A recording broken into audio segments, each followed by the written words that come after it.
കേസിന്റെ അന്വേഷണവുമായി ബന്ധപ്പെട്ട് സ്റ്റേഷനിൽ ഹാജരാകാൻ പറഞ്ഞ് നിങ്ങൾക്ക് ഒരു മെമ്മോ ലഭിച്ചാൽ അല്ലെങ്കിൽ ഒരു നോട്ടീസ് ലഭിച്ചാൽ തീർച്ചയായും അതെങ്ങനെയാണ് കൈകാര്യം ചെയ്യേണ്ടത് എന്നതിനെ സംബന്ധിച്ച് ഞാൻ മുൻപത്തെ വീഡിയോയിൽ സൂചിപ്പിച്ചിട്ടുണ്ട്.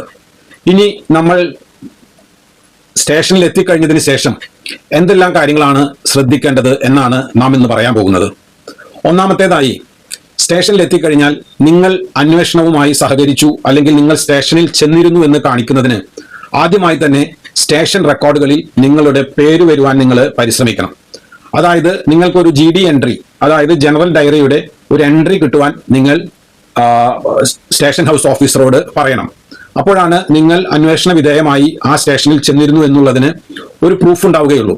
അപ്പോൾ പ്രാഥമികമായി ആ കാര്യം തന്നെ നിങ്ങൾ ശ്രദ്ധിക്കുക.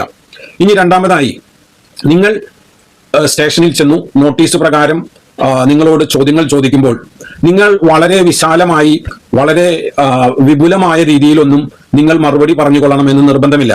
നിങ്ങൾക്ക് ചോദിക്കുന്ന ചോദ്യങ്ങൾക്ക് വളരെ കൃത്യമായ ഉത്തരങ്ങൾ മാത്രം പറയുവാനായിട്ടുള്ള അവകാശമുണ്ട്, അധികാരമുണ്ട്.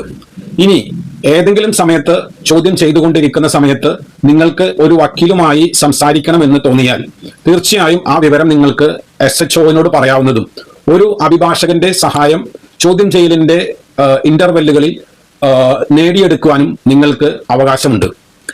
മാത്രവുമല്ല, നിങ്ങളെ ഇൻക്രിമിനേറ്റ് ചെയ്യുന്ന, നിങ്ങളെ കുറ്റക്കാരനാക്കുന്ന രീതിയിലുള്ള ഒരു ചോദ്യങ്ങൾക്കും ഉത്തരം പറയേണ്ടുന്ന ബാധ്യത നിങ്ങൾക്കില്ല. കാരണം നിങ്ങൾ അനവധി സുപ്രീം കോടതിയുടെ ഡിസിഷൻ പ്രകാരവും കോൺസ്റ്റിറ്റ്യൂഷണൽ റൈറ്റ് പ്രകാരവും ഇന്റർനാഷണൽ റൈറ്റുകൾ പ്രകാരവും നിങ്ങൾക്ക് സ്വയം കുറ്റാരോപിതനായി തീരേണ്ടുന്ന ചോദ്യങ്ങൾക്ക് മറുപടി പറയേണ്ടതില്ല. അപ്പോൾ ഈ കാര്യം നിങ്ങൾ പ്രത്യേകം ശ്രദ്ധയിൽ വെക്കുക. ഇനി മൂന്നാമതായി, നിങ്ങളെ ഈ ചോദ്യം ചെയ്തുകൊണ്ടിരിക്കുന്ന സമയത്ത് നിങ്ങളോട് എന്തെങ്കിലും രേഖകളിൽ ഒപ്പിടാൻ പറഞ്ഞാൽ ഞാൻ ഈ പറയുന്ന 4 കാര്യങ്ങൾ ശ്രദ്ധിക്കുന്നത് നന്നായിരിക്കും. ഒന്ന്, നിങ്ങൾ പറയുന്ന വാക്കുകൾ എഴുതുന്നുണ്ടോ എന്നുള്ളത് നിങ്ങൾ ആദ്യം ശ്രദ്ധിക്കുക.